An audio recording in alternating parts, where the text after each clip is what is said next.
Ohio State's identity won't be built at a podium, but Ryan Day can set the tone before anyone else defines it.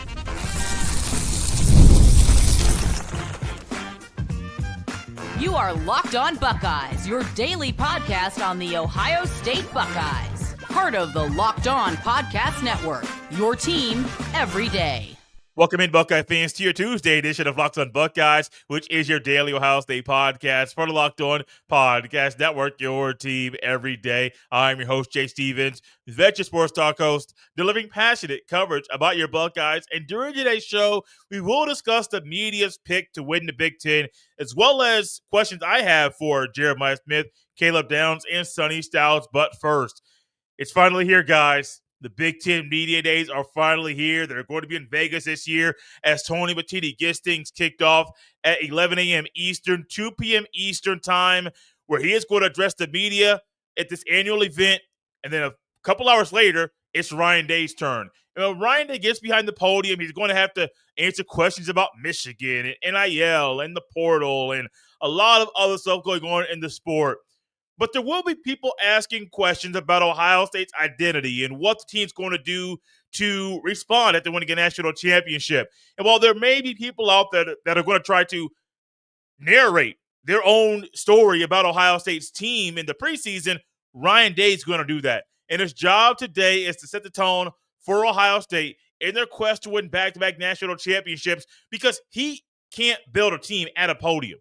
But what he can do is be behind that podium and to make sure everyone knows where Ohio State stands and what the move for the season is. And I think for Ryan Day moving forward, his relaxed demeanor is one that I enjoy, and I am excited to see this style of Day moving forward, because it's very, very easy to find Ryan Day be in a spot that is very uncomfortable. Because let's be honest, Ryan Day's been very, very successful.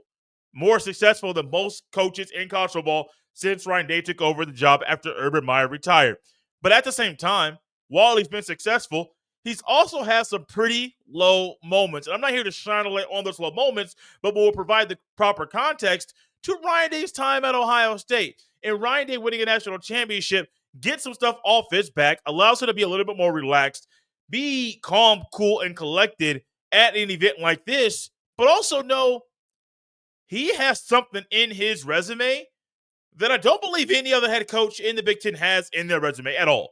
And so while he is on the opening day, which I find very interesting that they didn't put Ohio State on the last day or even the second day, but they put Ohio State first, Michigan last. They mix Oregon in on day two, but they're not even speaking last on day two, and they just won the title. I think that shows how the Big Ten even views Oregon right now. Ryan Day can set the tone for the entire day, the entire week, because you know it's tough to follow a tough act. And with Ryan Day being last, that is great. But you're going to have other coaches that are going to get their own time at individual microphone sessions later on that day that's a little bit longer and drawn out. You're going to have time on the Big Ten Network. You're going to have day 2 and day 3 where more coaches will come in to represent their schools. And they're going to have to follow up Ryan Day. And Ryan Day knows that. But not only does he know that, he realizes what his job is at this event. To just control the narrative. And one thing, while setting the tone, he's going to have to control the narrative about the quarterback battle.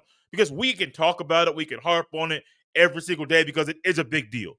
It doesn't get much better than being the starting quarterback at Ohio State. For a college football coach, it doesn't get much better than being the head coach of the Ohio State Buckeyes. And when Ryan Day's at this event and he knows those two statements are true, he realizes the way he speaks about Julian Sand or Liga Ken Holtz can help people understand their growth throughout the season, but also which one might have the upper hand in the quarterback battle. And Ryan Day's on record numerous times saying that this is a neck-and-neck battle. And while it is neck-and-neck, Ryan Day, if he goes in there and he's just glowing and raving about a certain player when he is brought up, and then you bring up the other player and it's, oh, well, he's just okay. He's had some setbacks and we're trying to work him through some things. We're trying to have some individual meetings with him to help him understand the playbook. If that stuff comes out at the Big Ten Media Days, people want to question if Ryan Day's truly telling the truth about there being, well, a neck-and-neck quarterback battle. But Ryan Day can't control the narrative. he can set the tone. And also, he can help build really the hype around the team leading into week 1 of the upcoming season because Texas is right around the corner. It's July 22nd. The Buckeyes play the Longhorns Labor Day weekend, which is about a month and a half from now. Fall camp is going to start next week, which is another reason why Ryan Day needs to make sure that he sets the tone the right way because you got to get on that practice field with the players you're trying to lead. And if you go to Big Ten Media Days and you don't set the tone and you don't try to control the narrative and you allow somebody else to do that, what you're going to find is players may question you. And as people, you and I know that have played sports, it people are looking for a reason to question the coach. Just being honest with you. And if the coach gives you a reason to question him, well, or her, depending on the sport, that's not good for the coach. It's also not good for your team. I think Ryan Day is leading Ohio State in the right way. And he's the right man for the job right now, leading into 2025, which could be a very successful season. I firmly believe that Ohio State's quest to win back-to-back national championships is one that doesn't start today. It doesn't start when fall camp begins next week. It began when these guys got stepped on campus. Now, you have to win that first national championship, but you start grinding to do big things when you get on campus. After you won the national championship, the real work begins or continues because you have to go a little bit harder. You got to push a little bit more. You got to go a little bit further. Oh, go through the echo of the whistle. Oh, hear a second echo. Keep on going a little bit further. Why? Because not only are you Ohio State, you have an X on your back every single day. And it's not just a normal X where X marks a spot. Buddy, this thing is big on your front and your back because everyone's coming for the Buckeyes even harder than they were before. And while Texas and Washington and Wisconsin and Penn State and Michigan and Rutgers and Purdue are all trying to play spoiler this year, they can look back to this day on July 22nd in Vegas where Ryan Day got behind the podium and didn't try to build a team behind that podium, but he set the tone and controlled the narrative, not just about the quarterbacks, but about the entire team to where there was no wavering about what the team's going to be this year. There's no second thought about wondering what the team can be in the fall because Ryan Day is going to let you know. This team is talented. There's a reason why we are very bold on this show that the everydayers realize you're going to get a real authentic view of the team, the benefits of the players on the team, some of the pros and cons of certain players playing versus another guy getting the starting job. You're getting that here. And if you're getting that here, imagine what those players are getting in the locker room. Because Ryan Day's with them every day. Ryan Day knows their weaknesses, knows their strengths. Ryan Day knows what they might be able to do. Ryan Day knows guys that might not be talked about very much that are going to be very, very big for the Buckeyes this year. While he knows that, he might not say names. He might not even call out coaches by name.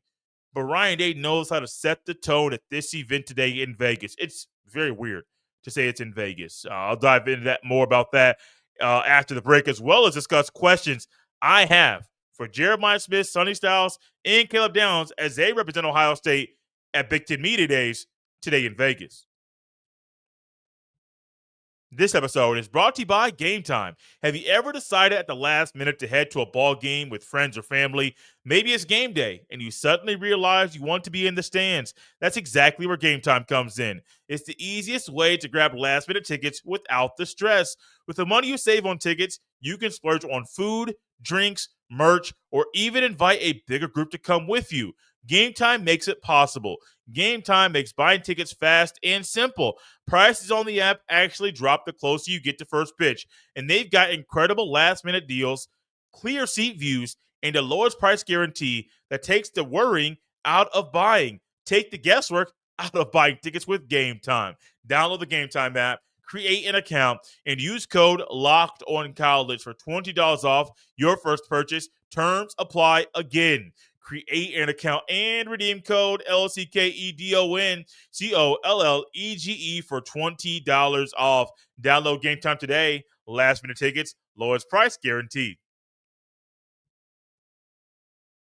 Thank you all for tapping in Locked On Buckeyes and making this show your first listen of the day. Big Ten Media Days begin today as Tony Batiti takes the podium today at 11 a.m.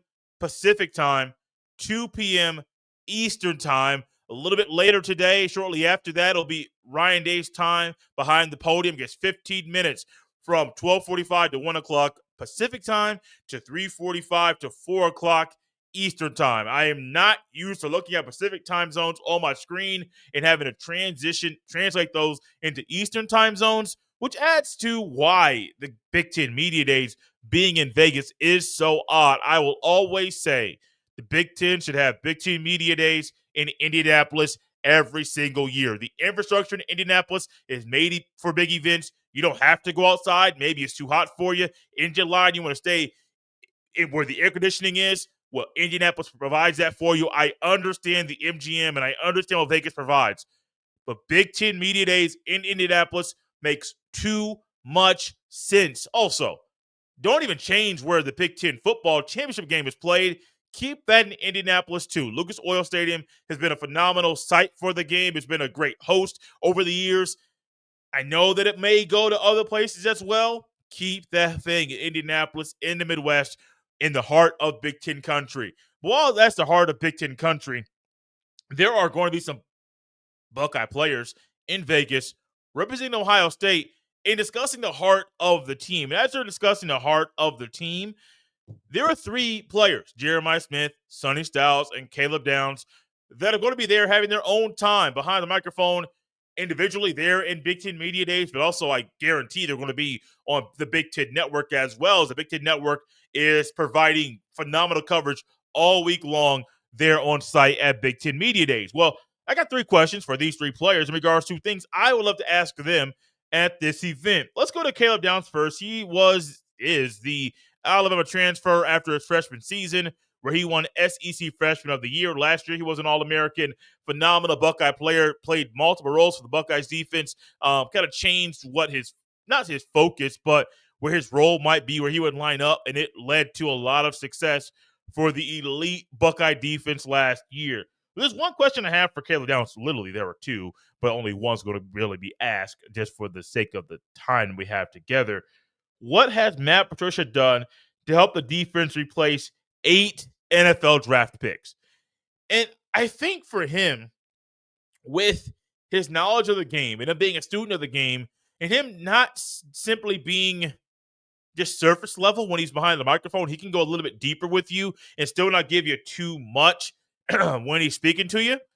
I think that question is going to be big because I don't think there's another player at Ohio State that's starting this year that has time on an SEC team and a Big Ten team. The SEC team was very successful, coached by a future HOFer and Nick Saban, and the one he's currently on in Ryan Day. Tywone Malone played for Ole Miss, but he's not starting this year. He's a backup, and I think he's going to be a phenomenal backup this year for Ohio State. But I'm very curious about Matt Patricia's role. We're going to have a show coming out at some point, maybe before fall camp begins, about Matt Patricia's role with the defense leading into the Texas game. Now, maybe that will be a show that is revisited game week, but I think Matt Patricia coming in is going to help guys like Caleb Downs, as well as the other players that are going to be 8 new starters for Ohio State this year that are trying to replace guys like Jack Sawyer and Toy Malowau and Ty Hamilton and Tyleik Williams and Cody Simon and Latham Ransom and others, because those are some pretty big shoes to fill. Not only literally, but figuratively, those are big shoes to fill. And I'm very curious to hear Caleb Downs' answer to that question, because I think he's the perfect guy among these three to answer that question. The one question I have for Sonny Styles is not about for the defense overall, but simply about him in the new role he is having this year. How do you step up to replace Cody Simon's leadership on defense? Because I think Cody Simon's impact on defense, if you just looked at last year, could be missed, because it wasn't just the leadership he had on the field where he was a dog. One person said he played possessed, because it definitely looked like he did in certain games. Cody Simon was kind of turning back the clock and playing like the way a Buckeye linebacker should. He played better than Tommy Eichenberg. As great as Tommy Eichenberg was, Cody Simon was better last year, but also Cody Simon was better not just on the field. He was a great leader, and I think the leadership quality that he is taking with him, that's something that Sonny Styles can step up and take himself. And so I'm very curious to hear how Sonny Styles plans to replace Simon, not just the production in the box score, but the leadership Simon provided for the Buckeyes. Last but not least, and this is one that is not a leadership focused or a coordinator focused asking to a player. This is one that's focusing on Jeremiah Smith specifically, because Jeremiah Smith is regarded as the best player in the country. Caleb Downs, not Cody Simon. Caleb Downs is the second best player. Look, you want to have the best offensive player and the best defensive player. That's insane to think about. My question for Jeremiah Smith: what are you doing to improve as a receiver?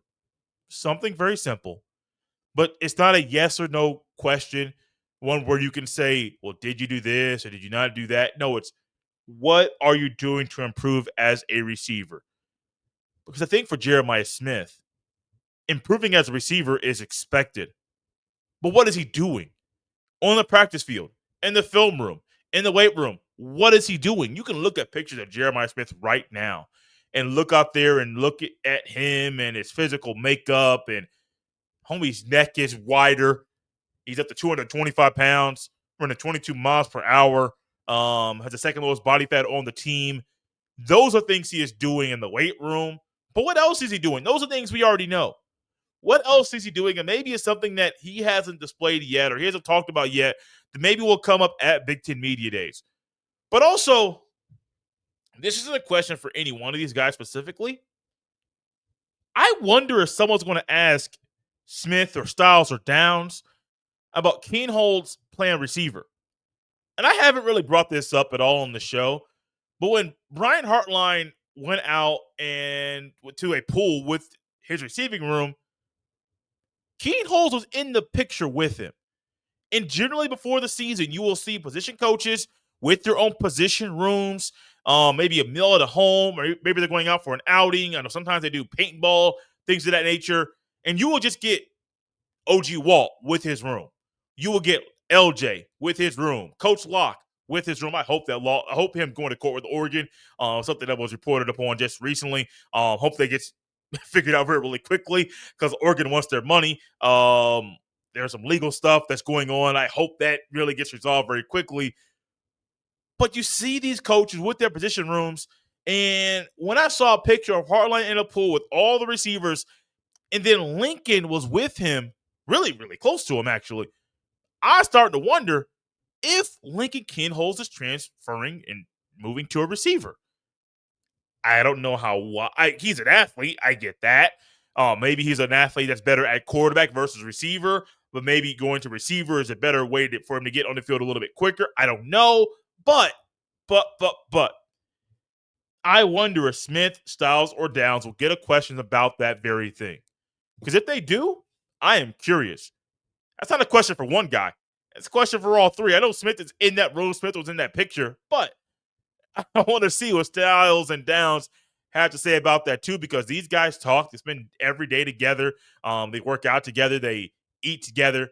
They do a lot of the stuff together. So if they know about the position, if there's been a position change that hasn't been publicly discussed yet, maybe Ryan Day doesn't touch it.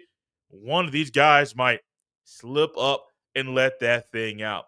While they might slip up and let that thing out, the Big Ten media members, those that cover the conference, didn't really slip up. They let out their thoughts about who will win the Big Ten. We'll discuss that next.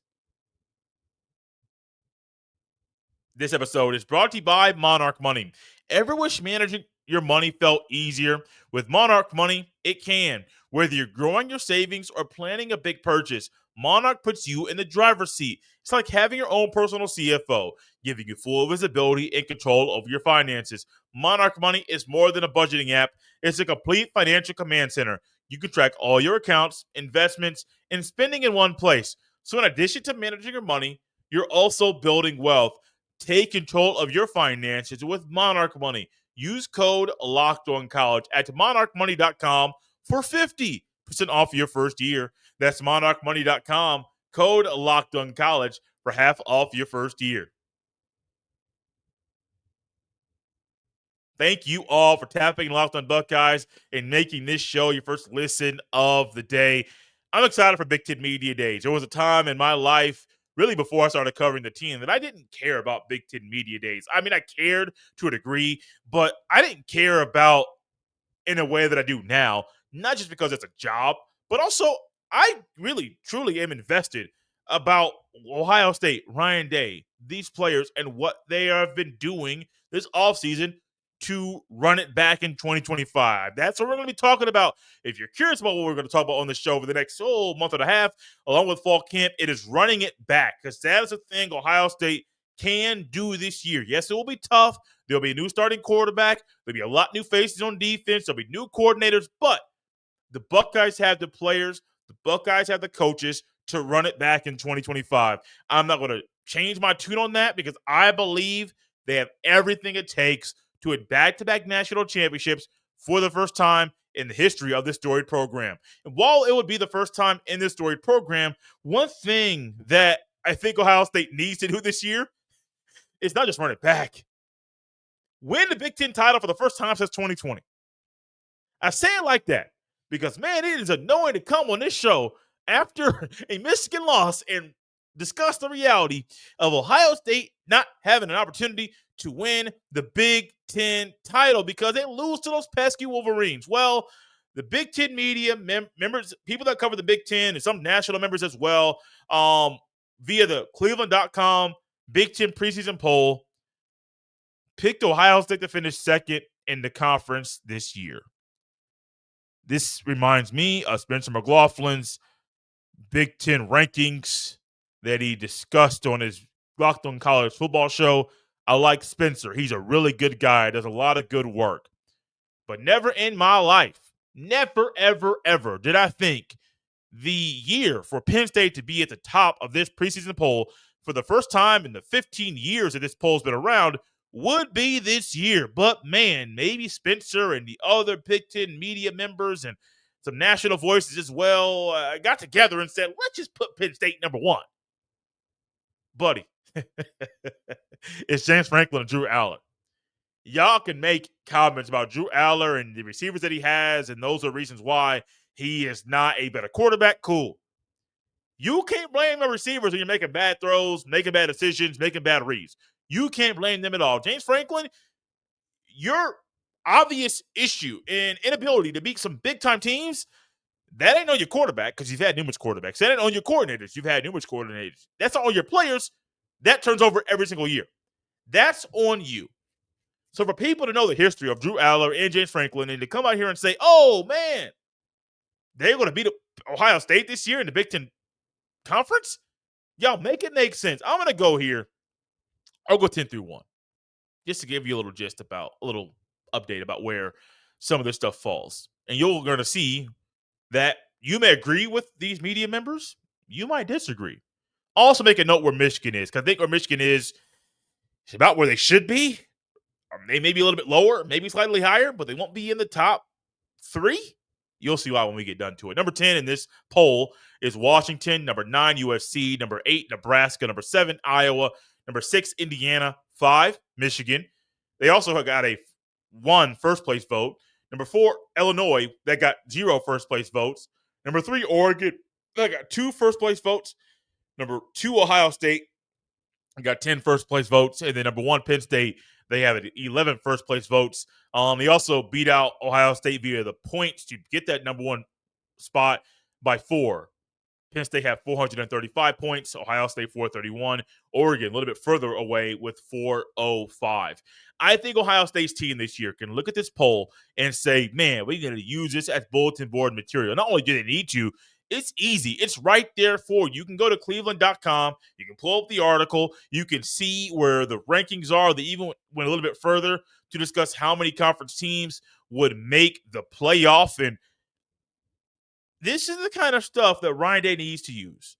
Because Ryan Day knows how to push the right buttons, but every now and then, you need to pull an outside source into the locker room and have them use it as bulletin board material to say, look what this person is writing about you. Look what they're saying about you. They don't believe in you. And while they don't believe in you, they're in the house today. So prove them wrong and show them that they should believe in you. And last year, I cover high school football, and I started writing blogs each week predicting games for the schools that I cover. There are 5 schools, they're all in one county. And I didn't know the reach that it would have, and I started putting this blog out for the Kokomo Post. But one thing I quickly realized was these coaches read this and they use it to their advantage. I was on the sidelines of a game, and one of the assistant coaches came up to me, I think in the first quarter, and kind of laughed and joked around and said, "We read what you wrote about us last week. We saw that you picked us to lose. We read that before the game to our defense, and we went out there and won the game." And I was like, "Hey," I laughed about it. He's like, "Hey, man, it's just fun." But I enjoy stuff like that. As someone that's covering sports locally for the first time and getting to talk to these coaches and get to know them, it's really enjoyable to see that they use this as fuel to their advantage. Even with someone like me that they know and we joke around and laugh us a lot, they know I'm not doing it to talk bad about them. It's just part of what I do. I share my honest opinion. They read my honest opinion. The players didn't like it, and they played like their hair was on fire. I enjoy that. And that's the same thing Ohio State's players should do. I wouldn't say read everything, though, because let's not go too far.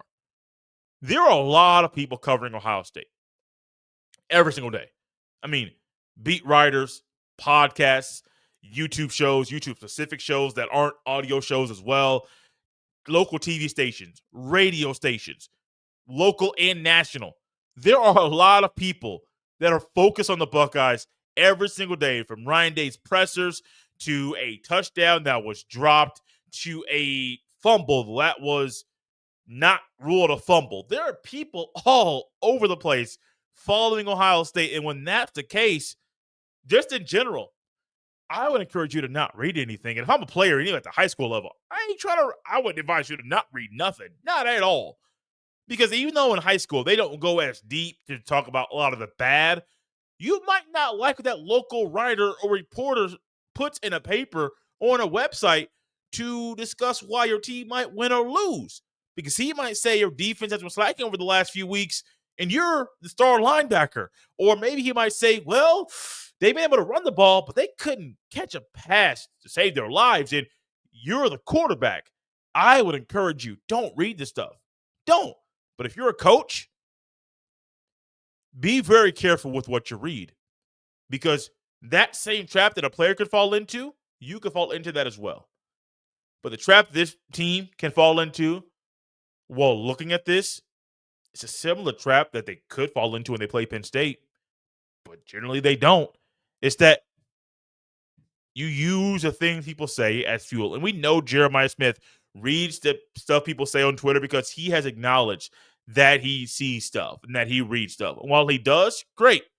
Use this thing as fuel. Smith, Styles, Downs, Day, and everybody else on the team. Use what these media members have said about you and what the consensus has said about where the Big Ten will be at the end of the day. Use it as fuel. Let me tell you, I'll clarify my spot once again. Until Penn State beats Ohio State consistently, I'm never voting them to win the conference over the Buckeyes. Never, ever, ever. I know last year they finished ahead of Ohio State. Who won the head-to-head battle?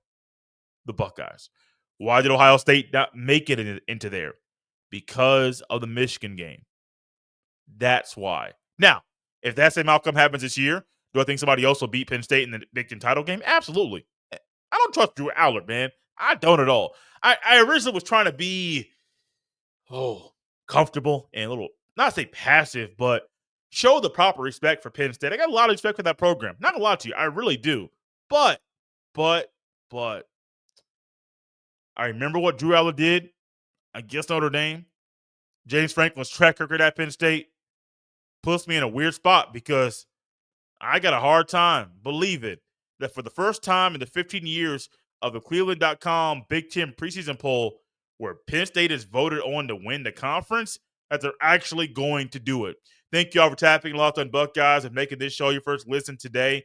For your second listen, check out the portal. because my guy Brian Smith has latest rumors, portal entries, and signings. If you're curious about Memphis getting to denied to join the Big 12, tap into the portal because I guarantee Brian Smith has some thoughts about that, or maybe the American rebranding.